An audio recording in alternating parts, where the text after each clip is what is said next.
Ok, vous voulez semer sur Retailleau, plutôt? Attendez, je vais voir juste si l'extrait, là, il est bien. Nos forces, ensuite, on les encercle et après, on les tape. On les tape. Façon de dire, c'est-à-dire qu'on verbalise et on prend les murs du son.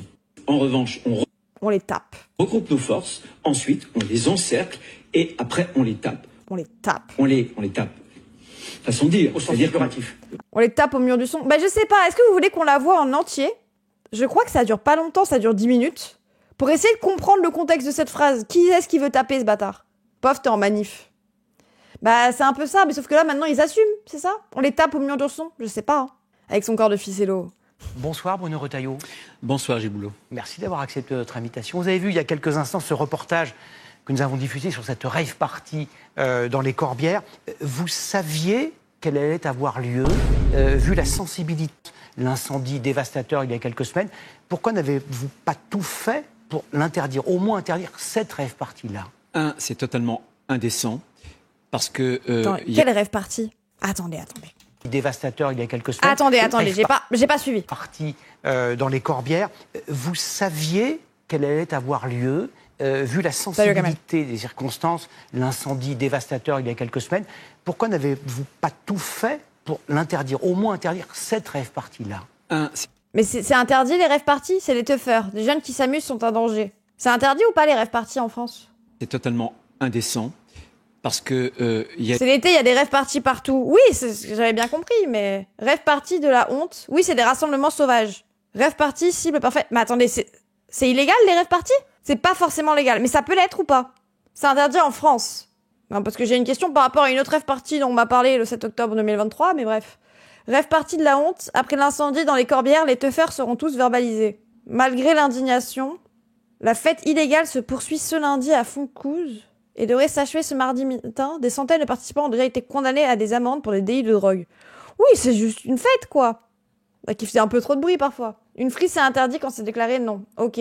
Free party n'est pas égal à rave party. Oui, voilà, c'est pour ça que je vous demandais. Les rassemblements non déclarés de plus de 500 personnes sur des terrains privés ou non sont illégaux en France. C'est interdit si c'est pas déclaré. Ok. Putain, j'avais pas suivi, moi, ce random drama. Il y a eu une femme qui est morte. C'est un territoire qui est meurtri. On ne devrait pas faire la fête. Évidemment que nous n'étions pas avertis. Vous savez, Gilles Boulot... Ah, il y a une femme qui est morte à cause des incendies qui ont eu lieu là-bas. Ok, mais ils ne sont pas tués quelqu'un à la rave party. Vous n'aviez pas d'informations? On a depuis le printemps... Là, les agriculteurs du coin sont venus avec des barres de fer, ont retourné tout et pété des caisses, bref, des grosses merdes. Ah ouais, d'accord, quand même. Ça a un peu dégénéré. Le problème, c'est que c'est des rassemblements sur des terrains privés qui n'ont pas l'autorisation d'occuper. Oui, ok. Et ils appartiennent à quelqu'un, pas forcément. C'est l'espace public, quoi. Tu peux tout faire avec la barre de fer. C'est un classique en vrai, oui. Il y a des dizaines de rave parties qu'on a bloquées, qu'on a interdit. Mais parfois, certaines passent entre les mailles du filet, vont dans des lieux où on n'a pas suffisamment de force, notamment de gendarmerie et autres, les messageries cryptées, et donc c'est trop tard. En revanche, ce que je dis, c'est que je demande systématiquement aux gendarmes de verrouiller, d'encercler, pour mettre des contraventions, 800 verbalisations déjà, et pour confisquer le mur du son. Mais je vais aller plus loin. Parce que sur cette... Il y a une dame qui est décédée dans la région, pas de fête pendant 10 ans. Oui, je comprends pas le lien entre le fait que quelqu'un soit mort pendant les incendies et ça. C'est pas parce que c'est le même endroit que du coup c'est leur responsabilité ou on n'a plus le droit de faire la fête ou... Partie, vous ne l'avez pas dit, peut-être vous n'aviez pas l'info. Il y a beaucoup d'Italiens. Ouais. Pourquoi il y a des Italiens dans l'Aude qui viennent faire la fête en France? Les vacances? Parce que l'Italie, il y a 3 ans, a adopté une législation très dure où ils ont criminalisé... C'est littéralement le pays d'à côté. Les Italiens, un PB, le tourisme, ben oui. Organisation. Pourquoi il y a autant de gens parisiens en Corse, hein? Comme par hasard. Des manifestations qui sont interdites. Eh bien, il va falloir faire la même chose en France. Mais monsieur le ministre, vous disiez, on va encercler ces teufeurs. C'est l'inverse qui s'est produit. Mélanie a fait une loi hyper liberticide contre la rave party. Oui, et puis même, genre, si il y a des jeunes qui viennent en vacances, ben pourquoi il y a autant de Français qui vont à Amsterdam? Parce que chez nous, le cannabis est illégal et là-bas non. Enfin, oui. On a diffusé cette image. Et ils n'y ont pas que pour ça, quoi. Incroyable. Ce sont ces fêtards qui encerclent une voiture de gendarme, qui la poussent pour se frayer un chemin. C'est le monde à l'envers. Bien sûr, parce qu'au départ, on est surpris. La plupart du temps, on a des informations. Et c'est comme ça qu'on bloque. On les interdit. Et quand on n'a pas ces informations, il y a l'effet de surprise. En revanche, on regroupe nos forces. Ensuite, on les encercle. Et après, on les tape. on les tape. C'est juste un petit message pour dire de penser à t'abonner, de penser à nous rejoindre sur Twitch si jamais, et surtout, si t'as les moyens, et si tu peux soutenir mon travail, directement faire un don sur PayPal. Merci YouTube. Ah ouais, d'accord, c'est vraiment dans ce contexte-là qu'il dit ça. On les interdit. Et quand on n'a pas ces informations, il y a l'effet de surprise. En revanche, on regroupe nos forces. On chope les gens qui font la fête et on les tape. Ensuite, on les encercle et après, on les tape. On les tape. Tarte, regarde le message. Façon de dire, au sens c'est-à-dire qu'on figuratif. verbalise et on prend les murs du son. Si vous prenez le modèle de l'Italie, pourquoi ne faites-vous pas comme l'Italie? Mais c'est ce que je propose. C'est ce que je propose avec deux mesures qui sont sous forme de projet Oui, c'est un aveu là. loi. Il a vraiment dit on les tape. Il a vraiment dit on fait des violences policières. De règlement. De projet de loi. Ça peut être alors une députée à l'Assemblée nationale avait déposé il y a quelques mois une proposition de loi. Il faut faire que ce soit un délit et non pas seulement une contravention avec un risque de prison. En Italie, ça va jusqu'à 6 ans de prison et plusieurs dizaines de milliers d'euros d'amende. Donc on verbalise d'abord les organisateurs et puis... Oui, le journaliste il est tout de suite là pour désamorcer la bourde. Et en même temps, je crois que c'est un peu obligatoire, il doit maîtriser son antenne. Après, je sais pas si le fait que ce soit ministre fait que sa parole ne le concerne que lui ou si Boulot sera quand même responsable s'il le laisse dire ça. Tu vois, je sais pas. Taper, c'est du jargon policier pour interpeller, non? Je vois même pas le lien que ça pourrait être. C'est une tape éducative. Ensuite aussi la participation à hauteur par exemple de 750 €. Ce qu'il faut savoir, c'est pas seulement des teufeurs, des gens qui aiment la fête. C'est un marché, un supermarché de la drogue à ciel ouvert. Vous parliez ici même, il y a moins d'un an, des territoires perdus de la République face aux narcotrafiquants. Écoutez et regardez cette femme, elle habite Orange, dans un quartier qui est gangréné par les narcotrafiquants, ces narcotrafiquants qui font des dons. Pas la première fois que je l'entends, c'est une perquisition, je crois. Non, mais c'est un double sens, t'inquiète. Oui, bon. Pour la rentrée aux habitants, pour acheter une sorte de paix sociale. Écoutez et regardez. C'est le porte-monnaie avant tout, nous on pense à nos enfants, donc il me faut plus d'argent pour des baskets, pour un survêt, pour voilà. J'ai pas les moyens, donc... Même si ce sont de potentiels trafiquants. Ah, c'est moi que tu rebasses, toi. Même si ce sont de potentiels trafiquants, ouais. Je pense peut-être qu'ils cherchent eux-mêmes leur tranquillité, et nous aussi, donc je vous dis, on peut peut-être trouver un terrain d'entente avec eux, ouais. Un terrain... En vrai, basé. Merci, madame. Bah, en soi. Rapport, non, et je pense qu'ils sont sur tous les sujets en même temps, quoi. Basé, bah oui, en vrai, basé. Bah, si on légalise, c'est ce qui va se passer, quoi. Donc, bon. Ça va de soi, en plus. Bah oui, genre, au moins. Vu que les trafics de choses qui sont illicites sont limite quelque chose que tu ne peux pas endiguer. Quand tu interdis quelque chose, il y a quasiment, forcément, un contre-marché qui va se développer. J'ai vérifié, taper ne figure pas dans le dico Langue de Keuf de Philippe Normand. Il y a vraiment un dico comme ça, pixel tout. Waouh. La culture de l'interdit. Ouais, je sais pas. Bah après, non, mais c'est juste, genre, si t'interdis les cigarettes ou que tu les taxes ou que tu les rends illégales pour les mineurs, bah il y a des enfin, littéralement, tout ce qui est interdit finit par se développer en contrebande. Même des trucs légaux finissent par se développer en contrebande. À moins que tu stoppes la mondialisation et que tu mettes impossibilité pour toi de faire rentrer quoi que ce soit sur une frontière, bah... À partir du moment où on est dans l'espace Schengen et qu'on n'a pas tous les mêmes lois, le principe du marché noir, oui, littéralement. Hein. La prohibition aux USA, ça a fait des trafics d'alcool, l'alcool qui notamment venait d'Amérique du Sud, etc., etc. Après, les clopes, c'est pas parce que les jeunes fument, boivent moins, je sais pas, je suis pas renseignée. Non, les clopes, c'est juste, plus c'est cher, plus t'auras des contre-marchés qui vont se faire. Il y a des contre-marchés de cigarettes, de revente de cigarettes en France, hein. C'est stylé. Après, je dis pas le contraire, moi je préférais quand même que ce soit légal et qu'on offre des conditions aux vendeurs, tu vois, mais bon. C'est déjà interdit la vente de clopes aux mineurs. Oui, c'est ce que je disais. C'est que le fait que la vente de clopes aux mineurs soit illégale va d'autant plus faire que le trafic, la contrebande de cigarettes se développe.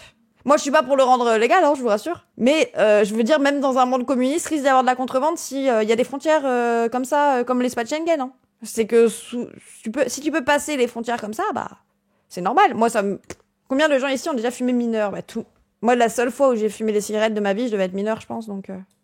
Aider matériellement, parce que protégé par les dealers, c'est un échec terrible pour l'autorité, pour le ministre de l'Intérieur que vous êtes. C'est une dérive mafieuse. C'est une dérive mafieuse. Non, ce n'est pas un échec. Et en fait, ce qui se passe, on en parle souvent de la légalisation du cannabis, mais ça crée beaucoup de choses positives. Notamment le fait que tu puisses, du coup, mettre un âge légal. Parce qu'actuellement, c'est interdit pour tout le monde. Donc, il n'y a pas de différence si t'es mineur. En fait, tu risques autant si tu vends à un mineur que si tu vends à un majeur. Donc, les gens s'en foutent un peu à qui ils vendent, tu vois. Alors que, bah, peut-être ils seraient déjà plus au courant. En plus, tu peux contrôler la marchandise en soi. Tu peux être sûr TVA plus contrôle de la qualité. Oui, voilà, tu peux être sûr qu'il n'y a pas des jeunes de 18 ans qui se retrouvent avec du charbon au lieu de je sais pas quoi, tu vois. Tu risques plus si t'es arabe, bien sûr, mais tu fais plus contrôler surtout. Tu peux faire de la réduction des risques, tu peux mettre un seuil auquel c'est interdit en voiture, enfin comme l'alcool, oui. Il y a plein de tabac qui vendent à des mineurs comme l'alcool. Oui. Et il y aura sûrement le cannabis vendu à des mineurs. Parce que ça, il faut aussi qu'il y ait du contrôle, etc. Si tu veux mettre une législation qui prohibe à une seule partie de la population la moitié des choses. C'est que, ouais, il faut créer un cadre. Ça crée un cadre. Alors que si c'est illégal, le seul cadre possible, c'est non. Alors que si c'est légal, déjà, tu permets que les gens, ils parlent de plus en plus s'ils ont aussi des problèmes d'addiction. Tu peux faire plus de prévention, bah oui. Parce que là, actuellement, le seul discours qu'il y a sur la drogue, c'est interdit. Et vous fumez du sang, vous fumez des trottoirs de dilos, nanana. Alors que si c'est légal, bah tu peux du coup dire si vous en prenez. Parce qu'en fait, quand quelque chose est illégal, tu dis pas si vous le faites. C'est faux de vendre un empire mineur. Ton cas. Quoi ? Je vais pas vendre un empire mineur, mon cas. Beaucoup de gens s'en servent de médoc aussi. Bah oui, c'est ça aussi. Pareil, les Doliprane, bon, vous en avez pas que pris sous ordonnance, des trucs comme ça, donc bon. Préfet, le préfet a interdit et a bloqué ce genre de choses, puisqu'il s'agit pour les... Il y a une vidéo de Urbania de comment a été traité le sujet au Canada. En gros, sans avoir un impact drastique, à minima, il y a un effet positif sur le monde de nouveaux fumeuses. Et la thune générée sert la prévention. Bah, dans tous les cas, on est un des pays qui fait le plus de répression sur la consommation de cannabis en Europe. Et on est un des pays les plus consommateurs. Si tu légalises, tu augmentes par 5 les accidents de la route. Oui, source. Au contraire, en fait. Si tu Force à Watt. Mafieux pour les narcotrafiquants de conquérir les territoires. Ils le font par la violence et ils peuvent le faire de plus en plus souvent. Ils tentent de le faire en conquérant les esprits, justement, en imposant une sorte d'ordre social, de contrôle social. Non, aujourd'hui, en France, croyez-moi, on se bat. On s'est doté, c'est moi qui ai impulsé ce texte sur le narcotrafic. Les préfets ont de nouveaux pouvoirs qu'ils utilisent, par exemple, pour fermer des commerces qui sont des blanchisseuses d'argent sale. Plusieurs centaines ont été fermées pour expulser des narcotrafiquants qui occupent des logements sociaux, qui pourrissent la vie de familles à côté, etc., etc. C'est une guerre qu'on livre. Et avec ces nouvelles armes, croyez-moi, cette guerre, elle sera longue à gagner. Moi, je ne viens pas raconter aux Françaises et aux Français aujourd'hui des histoires. Simplement, il y a une volonté et il y a désormais des outils. Et on les utilise. Vous savez que depuis qu'on fait ce genre de choses, on a interpellé 30 000 personnes. Monsieur le ministre, ouais, mais ça en plus, ça crée... Genre, vous vous rendez compte que les flics arrêtent plus de dealers que de violeurs ou de trucs comme ça, genre... Enfin, vraiment. Et puis surtout, est-ce que la prison... Imaginons, on reste sous un cadre où la drogue, ça reste illégal. Après, c'est plus simple. Mais oui, mais c'est aussi inutile. Genre, dans un cadre où la drogue est illégale, en quoi enfermer un mec en prison va changer quelque chose au fait qu'il deal de la drogue ? Que j'ai pu, hein. Merci Jack Sam pour le sub, merci beaucoup pour le 5e mois. Merci beaucoup Jack Sam. Genre, en quoi ça change le fait qu'il fume de la drogue ? Pas qu'il fume, qu'il en vende, parce que c'est plutôt les dealers qui vont en tôle. En quoi ça change le fait qu'il a besoin... que s'il deal, c'est aussi parce qu'il a pas un métier, enfin, il est pas en train de faire autre chose. En quoi, quand il sera sorti, vu qu'il a fait 3 mois de prison, qu'il est resté souvent dans un groupe où il y avait d'autres dealers, parce que bah, t'enfermes souvent par les gens en associant un peu ce genre de choses. Les crimes, tu vas pas mettre un tueur en série avec un dealer, tu vois, par exemple. Salut Babalo. Et du coup, t'en ressors avec encore plus de contacts. Le seum d'avoir été enfermé 3 mois, alors que peut-être on aurait pu Dans ce cas-là, on doit légaliser la prostitution. Alors, oui. Puisque, en fait, même si tu l'interdis, et la vente d'êtres humains. Non, mais en fait, même si t'interdis la prostitution, il y a des femmes qui se retrouvent à le faire. Et que du coup, peut-être, essayer de leur offrir une vie décente. Le fait qu'elles puissent utiliser cet argent, au moins, tu vois, genre qu'elles aient des droits. En fait, genre, exploiter ton propre corps et vendre quelqu'un, c'est pas pareil. On ne parle pas de légaliser les MAC, hein. On parle de légaliser la prostitution. La vente d'êtres humains, c'est pas le salariat. Non, dose, t'as tout bon. On veut pas interdire les MAC, c'est oui, bah oui. Mais c'est pas la même chose. Tu vends littéralement ton corps quand t'es ouvrier. Tu vends ta force de travail et ta capacité à travailler, donc... Mais bon. Le 10 septembre, un mouvement a été lancé, Bloquons tout, à Paris et dans d'autres grandes villes en France. Êtes-vous inquiet en termes d'ordre public et avez-vous ou allez-vous prendre des dispositions ? C'est souvent les mêmes réseaux. Encore une fois, repère source. Au bout d'un moment, il va falloir arrêter. En tout cas, ce que je veux dire, c'est qu'on peut manifester en France. Ça, c'est la liberté. Elle est constitutionnellement garantie. Mais bloquer tout, c'est pire que tout. Parce qu'aujourd'hui, le pays doit avancer. Et si demain, il y avait une crise, c'est toujours les plus vulnérables, les plus modestes de nos compatriotes qui vont trinquer. On a quelques informations. C'est un dossier et un mouvement qui est pour l'instant protéiforme, récupéré par les Insoumis, par M. Mélenchon. D'accord, récupérer de quoi? Avancer vers quoi? Le 10 septembre de Mélenchon, ok. Énormément en termes politiques. Et je pense que ça... Ils ont fait rave into narcotrafic, into mouvement du 10 septembre, oui. Oui. Pour qu'ils puissent se propager beaucoup. Mais on y est vraiment très, très, très vigilant. Demain, vous serez reçu par le Premier ministre, non pas en tant que ministre de l'Intérieur, mais en tant que président des Républicains. Est-ce que vous allez lui apporter un soutien absolu? Est-ce que vos troupes, les députés LR à l'Assemblée nationale, vont vous suivre ou pas? Laurent Wauquiez, qui dirige le groupe des Républicains à l'Assemblée nationale, dit que ce n'est pas du tout automatique. Il n'y a rien d'automatique. Mais... je pense qu'il faut voir l'intérêt général. Quelle est la question? La question, elle n'est pas de savoir si on est pour ou contre François Bayrou. La question n'est pas de savoir si on est pour ou contre... Après, je suis un peu contre François Bayrou. Les gens, il a un nom, il a une adresse. Les mesures budgétaires. La question qui sera posée aux députés lundi prochain, c'est est-ce qu'on fait ce constat qu'on a une dette qui menace dangereusement les Français? Oui, on est contre. Personne ne me fera dire que la dette ne menace pas la France. Je le dis depuis des années. Alors, je te ferai peut-être pas dire... Mais j'avoue qu'on s'en fout un peu de la dette. C'est la faute de la dette, Bruno. Mais non, mais... Oui, déjà, c'est votre faute. Hein. On a fait des politiques libérales depuis 1983. On fait de la politique libérale. Est-ce qu'au bout d'un moment, on peut partir du principe que le problème, il est peut-être là-dedans? Oui, c'est le diagnostic sur lequel on n'est pas d'accord. Mais après, ça, c'est leur gaslight d'essayer de faire croire que les gens sont pas d'accord avec le constat alors qu'ils sont juste pas d'accord avec le moyen de le régler. Et surtout que la gauche est beaucoup plus focus sur le déficit et sur le fait qu'il y a un manque de recettes, que l'État reçoit moins d'argent grâce aux niches fiscales qu'a créé Macron, hein. Grâce aux niches fiscales, au fait qu'il y a plein de choses, qu'on taxe plus, qu'on a supprimé l'ISF, etc., etc. Que du coup, moins il y a d'argent qui rentre, plus c'est compliqué. Ça dépend à quoi sert la dette. Mais la dette, elle est creusée parce que En fait, ce qui se passe dans les services publics, c'est qu'il n'y a pas trop d'argent qui est dépensé. On a besoin de cet argent. On a besoin de mettre de l'argent dans l'éducation nationale. On a besoin de mettre de l'argent dans... Merci beaucoup, Nakama. Merci beaucoup, Nakama. On a besoin de mettre de l'argent dans l'éducation nationale, on a besoin de mettre de l'argent dans la santé publique, on a besoin de mettre de l'argent dans la sécurité sociale, on a besoin de mettre de l'argent sur les retraites, etc., etc., etc.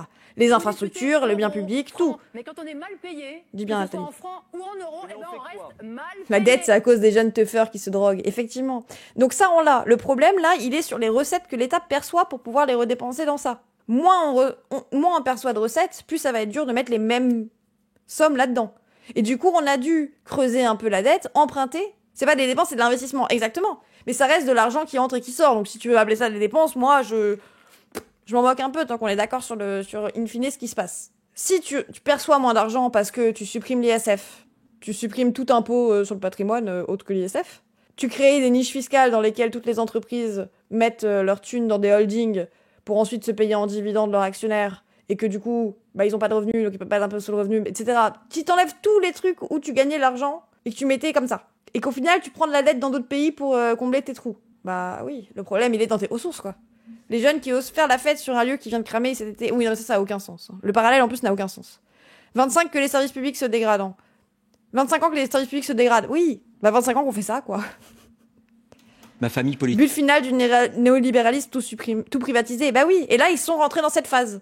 Ils sont rentrés dans la phase où ils arrêtent de contracter de la dette. Ce qu'ils faisaient déjà un peu avant, hein, c'est ils contractaient un peu moins de dette et disaient « Oh, on va supprimer quelques postes de fonctionnaires dans l'Assemblée nationale, des trucs comme ça. » Plus le temps passe, plus au bout d'un moment, il va falloir que tu dises aux gens « Bon bah, on va arrêter d'emprunter aussi. Comme ça, on va juste plus avoir de service public. On demande plus d'argent, on n'emprunte plus, donc on n'a plus d'argent à redistribuer. Et au final, le néolibéralisme arrive à son paroxysme, quoi. Tiens, si on vendait les autoroutes, ouais, ben c'est ça, quoi. La dette permet surtout de garder le contrôle sur les gens. Vous croyez que c'est un hasard si pendant la vague fasciste, on dit que la dette est plus gérable? La dette, c'est un boulet accroché au pied. Oui, et puis la dette, il l'agite, et maintenant, c'est devenu notre responsabilité. C'est genre, on a cotisé pour des services sociaux, des services publics, et maintenant, on nous reproche d'en avoir profité. Enfin, d'en avoir récupéré les fruits, on va dire, en tout cas. Retailleau qui disait devant le MEDEF qu'il était un opposant à Macron ou son frère jumeau. Oui, de fou, alors qu'ils sont dans la même DA, hein. On alerte régulièrement, encore une fois et depuis longtemps, sur cette bombe à retardement. Donc on ne va pas rejoindre les incendiaires qui voudraient allumer la mèche de ce qui pourrait être demain une explosion financière et budgétaire. Si François Bayrou tombe, si Emmanuel Macron nomme un nouveau Premier ministre issu de ce qu'on appelle le bloc central, est-ce que les Républicains, et vous donc, participerez à ce nouveau gouvernement? Il n'y a rien d'automatique. Il n'y a absolument rien d'automatique. Ça ne sert à rien d'aller dans un gouvernement, de participer dans un gouvernement. D'ailleurs, les antibiotiques, c'est pas automatique. Gouvernement qui utiliserait des recettes, des mesures qui seraient mauvaises, justement pour la France. Ça dépend de quoi? De la personnalité du... Ah oui, d'accord. Eux, ils sont bien, et nous, on est mauvais. Futur premier. Ils sont gentils, ils font des bonnes choses, nous, on fait des mauvaises choses. Quand c'est viral, et c'est pas automatique. Non, ça dépend du contenu. C'est pas une affaire de casting. Regardez, moi, je suis très opposé à un certain nombre de mesures que le plan... Ça, c'est son truc de... Moi, je m'oppose à faire ça. Après, je sais plus qui disait ça récemment, mais Macron regrette d'avoir choisi Retailleau. Alors, théorie fou du bus. En vrai, c'est ou Macron est accélérationniste, ou Macron regrette d'avoir choisi Retailleau. Parce que, à part avoir créé des problèmes diplomatiques avec l'Algérie, il a rien fait, et surtout, il jette Macron sous le bus dès qu'il peut. Genre, il fait que dire, oh là là, je suis pas d'accord avec lui, oh là là, moi je m'oppose à la politique de Macron. Après, il l'a bien mis en place. Je suis assez d'accord. En tout cas, il a pas dit non quand Bayrou l'a mis. Et il a triché à Interville. Il s'oppose. Non. Il s'oppose pas vraiment, les gens. Et il s'oppose pas vraiment, mais il indique toujours quand même s'opposer à ce qu'il fait, qu'on le force à faire des trucs, etc., etc. Les centristes les centristes se font manger par l'extrême droite. Bah, un peu. En fait, il prépare sa cote de popularité. Non, et ça, pour moi, les gens, je trouve que vous êtes d'élus. Il sera au 2e tour en 2027. Le train est mort, vive le train, exactement. Il essaye de garder une bonne image pour 2027. Il sera au 2e tour. Les gens, en fait, je sais qu'on n'est pas d'accord. Il y a des gens qui pensent qu'il aura pas de buzz ou qu'il va se battre contre le RN au second tour. J'ai même vu des gens dire RN Retailleau au second tour. Ça, j'y crois pas du tout. Il va y aller, c'est sûr. Dans tous les cas, il a gagné sa primaire. J'y crois pas. On pensait ça de Zemmour. Bah, moi, je pense que lui, il va faire ce que Zemmour n'a pas réussi à faire. Il va bouffer le buzz du RN. Oui, notamment si Marine Le Pen est inéligible, je pense. Je veux pas y penser, je vois déjà ce qui se passe, ça me fait peur. Bah ouais. Les 8%, non, Zemmour, c'était 7. Il est beaucoup plus soutenu que Zemmour. En fait, Zemmour, vous comprenez pas qu'il y avait ce truc de il est d'extrême droite. Retailleau, dans l'inconscient collectif, il est de droite. Alors, entre nous, c'est pas mon avis. T'inquiète, ok. Moi, j'y crois à Retailleau versus RN, ça me fait bader. Après, tant mieux. Après, second tour, il a du coup Retailleau, Mélenchon. J'ai un peu peur de ce qui va se passer derrière. Oui, Retailleau, qui est LR, donc républicain. Oui, et en plus, il s'est pas positionné dans l'alliance avec le RN, lui. Lui, il était dans ceux qui sont opposés à Eric Ciotti. Il est apprécié par les patrons, ça passe pas. Non, Sarah, ça, vous êtes d'élus. Les gens sucent les patrons. Je sais qu'on va revenir sur ce débat où vous me dites, non, le peuple, il déteste les patrons, nanani. Non. Il y a quand même il y a détester son supérieur hiérarchique, mais il y a aussi ce truc de, bah après, s'ils ont gagné, s'ils ont de l'argent, ils créent de l'emploi. Enfin, vous regardez aussi à quel point les gens, ils disent, faut pas mettre de taxes sur les plus riches parce que sinon ils vont partir de la France. Les gens adorent sucer les riches. Vu qu'il est pas d'extrême droite, les gens vont pouvoir faire front républicain derrière lui. Oui, c'est ça. Et ça rentre dans la même rhétorique que dire, Mélenchon, c'est l'extrême gauche, quoi. Mélenchon versus Retailleau, on le démonte, je call. Ah non, faut pas les extrêmes, hein. Retailleau, son nom est connu depuis quoi? 2 ans, faudrait qu'il ait un support médiatique de dingue. Bah, il est ministre de l'Intérieur. Maintenant, tout le monde le connaît. Plus que Ruffin, plus que Faure, plus que... Les gens ont une fascination pour les riches car ils rêvent d'en faire partie. Bah, il y a beaucoup de gens qui disent, bah, en fait, moi, ce que je veux... Attendez. Moi, ce que je veux, c'est pas qu'il y ait moins de riches. C'est que les pauvres deviennent riches aussi. Donc, faut pas taxer les riches. On se partage les richesses. Je veux dire, rien ne se paie, rien ne se crée, tout se transforme. Il y a un nombre limité de richesses sur Terre. Et je parle pas d'argent. Alors, si vous voulez, on crée de l'argent, il y aura de l'inflation, c'est tout. Mais il y a un nombre limité disponible de patates, il y a un nombre limité disponible de minerais, il y a un nombre... Et en fait, si on se... La voiture, tout ça, exactement. C'est le capitalisme intériorisé. Mais oui, mais sauf que, en fait, on crée de la valeur, et il faut la partager. Et si tu le partages égalitairement, bah, il y aura plus de riches, plus de pauvres. Mais tu peux pas dire, on donne plus d'argent à lui, ça marche pas. Il est où l'argent? Pourquoi partager le fromage, créer un autre fromage? Oui, voilà, c'est ça qui est bête. C'est genre, ton fromage, il sort d'où? Il y a 100 patates. J'ai 100 patates. Je suis pas d'accord. Regarde, Attal, une fois qu'il était plus ministre, il avait disparu. Et pareil, il baissait dans les sondages. Attal, il avait pas le buzz qu'il a Retailleau, quoi. Ils attendent encore le ruissellement des riches vers les pauvres. Ben oui, mais ils sont persuadés... Non, pas forcément ruissellement, parce que ruissellement, ça veut dire que les riches, ça tombe d'eux et ça va vers les pauvres. Mais il y a vraiment ce truc de... On veut que tout le monde soit milliardaire. En vendant quoi? En faisant quoi? Oui, bon. Attal est moins ouvertement raciste. Ben, en fait, Retailleau, il a les voix des gens qui veulent voter RN, mais qui veulent pas voter à extrême droite. Est-ce que vous voyez ce que je veux dire? Ils aimeraient bien voter RN, mais quand même, De Gaulle n'aurait pas apprécié, mes aïeux. Donc, il est puissant politiquement. Oui, c'est ça aussi, quoi. Il peut faire des trucs. Les gens, il a fait trembler l'Algérie. Contient parce Enfin que non, mais il a niqué nos relations avec l'Algérie pour longtemps. Je trouve injuste. On demande aux Français de supprimer 2 jours de travail. Bien sûr qu'il faut travailler plus, mais alors il faut gagner plus. Il est plus raciste que le RN dans ses déclarations. Ah, mais je dis pas le contraire, mais juste, il n'est pas étiqueté comme d'extrême droite. Comme quoi, les étiquettes, ça sert vraiment à rien. Après, oui, si vous voulez, moi, je comprends le fait de mettre des étiquettes, mais quand les gens me disent Marine Le Pen, c'est pas l'extrême droite, je suis en mode, si ça te fait plaisir, je m'en bats les couilles. Pour moi, oui. Voilà. Elle s'inscrit dans une idéologie d'extrême droite. L'extrême droite, ça a une définition, ça a une histoire. Comme l'extrême gauche, ça a une définition et une histoire dans laquelle ne s'inscrit pas Mélenchon. Il est réformiste bien comme il faut. Son programme est moins radical que celui de Mitterrand en 81. Mais, et, en fait, les étiquettes, c'est aussi, tu peux en sortir très vite, quoi. C'est ta politique qui doit être logique là-dedans. Ils se disent que les fruits du travail qui fait que les riches le sont, qu'ils sont intellectuellement supérieurs et qu'ils ont su investir au bon moment. C'est une dinguerie. Et je suis d'accord, les gens se disent réellement qu'ils peuvent un jour devenir riches. Oui, et puis il y a ce truc aussi de, peut-être que, en fait, non. Souvent, les gens, ils disent, pourquoi tu suces les riches? Ils ne sucent pas les riches parce qu'en espérant être potes avec eux, je vous rassure. Mais ils se disent qu'ils font ça en prévention du jour où peut-être eux, ils deviendront riches. Non, papa, tu ne seras pas riche. Tu peux taxer les riches, t'inquiète pas, ça sera jamais toi. Arrête de penser, ah ouais, mais moi, si j'étais riche, tu ne le seras pas. Merci. Oui, c'est exactement ça. Oui, mais pendant longtemps, moi, j'étais en mode, peut-être qu'ils veulent être potes avec et qu'ils se disent comme ça, ils leur donneront un billet, ils seront bien vus. Non. Juste, ils se pensent que peut-être un jour, eux, ils vont réussir à se faire un billet, je sais pas comment. Ils y croient, c'est un peu un rêve. Et voilà, quoi. Pour eux, les pauvres gagnent 4K. C'est la classe moyenne. Selon Bayrou. C'est la haine des riches qui parle. On m'a sorti ça cet été. Basé d'avoir la haine des riches. Ils s'accaparent les richesses, hein. Ils sont pas riches grâce à personne, hein. Bon. Nous avons mis sur la table le seuil libératoire, c'est-à-dire un seuil à partir duquel, quand vous faites... 4K, la classe moyenne, c'est Bayrou qui a dit ça, les gens. Bayrou, il a dit, 4000, c'est le début de la classe moyenne. Des heures, c'est pour vous. Voilà, c'est pour rapprocher le salaire brut du salaire net. Pareil, autre chose, les franchises. On veut toucher aux franchises de ceux qui cotisent.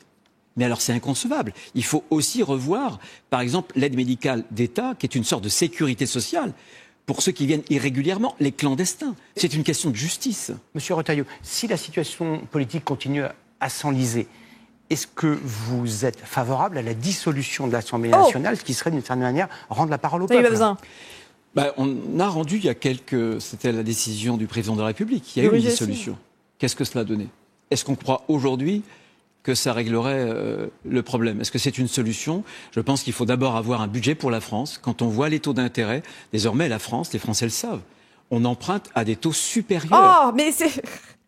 Est-ce que vous pensez qu'il faut une dissolution? Non, mais aujourd'hui, les Français le savent. On emprunte à des taux... À ceux... Aucun rapport, mais... auxquels emprunte la Grèce. Mais vous ne répondez pas à la question à dissolution. Oui, merci. Oh merde, avec cet argument. Après, est-ce que redissoudre l'Assemblée nationale réglerait le problème? Non. Mais ça se tente, quoi. J'avoue, je suis un peu de cet avis.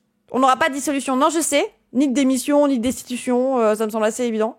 Mais, il y a les censures qui peuvent passer. Mais, au moins... Non, ça serait la même chose, voire plus de fachos à l'Assemblée.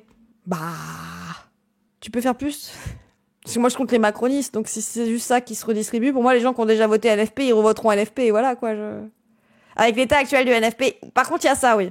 Après, de toute façon, le PS ne censure pas Retailleau, les gens. Donc, est-ce que, qu'il y ait moins de LFP ou plus de NFP qui soit LFI, est-ce qu'on n'en a pas quelque chose à faire? Genre, si le PS, il va dans le sens du RN, ou d'un moment, c'est qu'il est allé objectif. Il n'y a plus de NFP. Il n'y a plus de NFP. Sinon, expliquez à vos potes apolitiques qui sont de droite, c'est pas mal aussi. Déjà, il faut avoir des potes. Il faut parler politique avec eux. LFI avait perdu des sièges devant le PS la dernière fois, quand même. Comment ça, ils avaient perdu Non, ils avaient donné des sièges au PF. Il faut un cap clair, déjà. Ça, c'est bien réel, ça. Bon, attendez, de toute façon, on va avoir bon par après. Oui, non, à aucun prix, ou cela dépendra des circonstances? Jamais à aucun prix. Simplement, c'est un pouvoir qui n'est pas le mien, qui est le pouvoir du président de la République. Et je dis simplement, pour avoir observé la première dissolution, que ça n'a pas été une totale réussite, quand même. Autre arme constitutionnelle possible, dans votre parti, des voix s'élèvent, Jean-François Copé, David Lisnard, pour dire que si rien ne va, si rien ne progresse, la solution, c'est la démission du président de la République et donc une élection présidentielle anticipée. Vous y êtes totalement opposés ou c'est possible? Vous voyez, je suis gaulliste. Ça fait La phrase qui veut rien dire, pas de pardon. moi un macroniste. De Mais Gaulle a j'ai toujours démissionné en considéré, avril 69. oui, parce qu'il avait décidé, évidemment, ça c'est une décision. Mais tout le monde se dit gaulliste, même Macron. Et si Emmanuel que Macron seul- le décide? Ah bah attendez, ça c'est sa propre... De Gaulle, il a fait quoi déjà en 69? Après, moi, je trouve que parler de ce que De Gaulle a fait... Après, je suis assez d'accord, mais De Gaulle, il n'avait pas l'assentiment de 50% de la population. Tout le monde voulait qu'il parte, donc il est parti. Ce qui est assez un move basé en mode je gouvernerai pas si j'ai pas une assemblée qui va dans mon sens. Mais Hollande, dès 2013, on ne voulait plus de lui, quoi. C'est au bout d'un moment, est-ce qu'on devait demander ça à tous les présidents tout le temps? Est-ce que si Mélenchon, demain, il est élu, parce qu'au second tour, c'était lui ou le RN, et que d'un coup, il y a 80% de la population qui sont du coup les macronistes et les fachos qui commencent à dire « On veut pas de Mélenchon, il faut qu'il parte !» De Gaulle l'a fait. Ah est-ce qu'on suce De Gaulle? Ah oui, mais Hollande, il se disait pas en permanence « Je suis gaulliste ». Oui, ok, c'est être gaulliste, oui, d'accord. liberté. Oui, c'est vrai, Mélenchon, j'espère qu'il se dit pas gaulliste. Je pense pas. C'est sa responsabilité. Et ce serait une bonne chose ou Simplement, pas? j'appelle les hommes et les femmes politiques à faire en sorte qu'il n'y ait pas une pression pour la démission du président de la République. Pourquoi? Parce que ça fragiliserait nos institutions. Encore une fois, je suis gaulliste. Et ça fragiliserait tous les présidents de la République qui viendront par la suite. Il suffirait de mouvements pour que cette clé de voûte de nos institutions, qui est la présidence de la République, soit fragilisée. Et ça, je ne le veux pas. On a déjà une crise qui est une crise politique. On a, j'espère qu'on n'aura pas de crise, on a une crise budgétaire qui ne doit pas se transformer en crise financière. On ne va pas ajouter une autre crise qui serait une crise de régime. Mais si cela advient... Révolution. La République, elle est fragile, ouin. Si elle est si fragile, révolution au bout d'un moment. Si Emmanuel Macron démissionne... Il va lui demander s'il veut une 6ème République. C'est Glucksmann qui a dit qu'il voulait une 6ème? Non, c'est... Là, le chanteur, là. Carl Olive. Maintenant, ou même en 2027, fin de Super imitation de Carl Olive. De son second mandat, est-ce que vous vous tenez prêt? Écoutez, la situation, je pense qu'elle est grave. Elle est suffisamment grave pour qu'on n'ait pas ce genre d'arrière de pensée. Moi, je suis là où je suis, dans des conditions difficiles. Vous avez vu la société qui sont sauvages, et on n'a pas de majorité à l'Assemblée nationale. Chaque jour, moi, j'éprouve cette morsure dans ma chair pratiquement, parce que j'aurais aimé aller tellement plus loin, et on est bridé. Mais tant pis, il faut au moins un peu de stabilité à la France. Et moi, j'aime mon pays, je suis patriote, et tant que je serai utile, j'essaierai de faire le meilleur, parce que la France en a besoin, et je pense que la France en vaut la peine. Merci Bruno Retailleau d'avoir accepté notre invitation. Ok. Moi, j'ai une question pour Retailleau. Comment ça se fait qu'il soit toujours en poste avec sa politique alors qu'on pourrait juste le retrouver et le malaxer dans un RP Roblox? Parce que c'est pas nous qu'on décide. Pourquoi Bayrou est toujours là? Ah, si! Parce que le PS s'est dit qu'on pouvait faire des compromis avec lui. Il faut accepter de discuter et faire des compromis. Faire des consensus avec Retailleau. Il faut négocier avec les nazis, ouais. Le mec qui autorise les nazis à défiler à Paris, il se dit gaulliste. Oui, c'est vrai que bon. Il est gaulliste, voilà pourquoi. Ah, c'est pour ça que moi, le PS, les gens, j'en peux plus. Je n'en peux plus du PS. Je n'en peux plus.